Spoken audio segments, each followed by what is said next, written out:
Hi, price Lord எல்லாருக்கும். வீடியோவை பார்த்திருப்பீங்க. ஒரே ஒரு வசனத்தை மாத்திரம் உங்ககிட்ட காண்பிக்க விரும்புறேன். யோவான் 12ஆம் அதிகாரம் 26வது வசனத்துல அந்த லாஸ்ட் லைன், ஒருவன் எனக்கு ஊழியம் செய்தால் அவனை பிதாவானவர் கனம் பண்ணுவார். இதுல பாத்தீங்கன்னா ஊழியக்காரரை பிதாவே கனம் பண்றாரு, பிதாவே மரியாதை கொடுக்குறாரு. அப்ப நம்ம ஏமாத்திரும், நம்மளும் மதிச்சுதான் ஆகணும். வார்த்தை நம்ம கையில தான் இருக்கு. ஆனா இதோட விளக்கமோ இதுல இருக்க ரகசியங்களும் ஊழியக்காரர் மூலியமா நமக்கு தெரிய வருது. ஆனா இந்த பிசாசு என்ன பண்ணிடுறான், விசுவாசிங்களுக்கும் ஊழியக்காரங்களும் நடுவுல பகைய, கசப்ப, விரோதத்தை ஏற்படுத்திடுறான். நீங்க சொல்லலாம், என் மேலதான் நியாயம், ஊழியக்காரர் இப்படி பண்ணிட்டாங்க, இதெல்லாம் இல்ல, என் மேலதான் நியாயம் நீங்க சொல்லலாம். ஆனா அது நியாயம் இல்ல. நீங்க ஊழியக்காரருக்கு கீழ்ப்படிறதுதான் நியாயம்.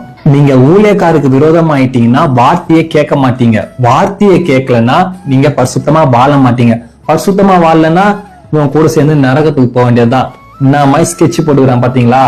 இந்த தந்திரத்துல யாரோ மாட்டிக்காதீங்க. ஊழியக்காருக்கு கீழ்ப்படிங்க. நீங்க ஊழியக்காருக்கு விரோதமா என்ன பண்ணாலும், அது கீழ்ப்படியாம இருந்தாலும் சரிதான். அது நீங்க உங்க ஊழியக்காருக்கு விரோதமா பண்ணல, ஆண்டவருக்கு விரோதமா பண்றீங்க.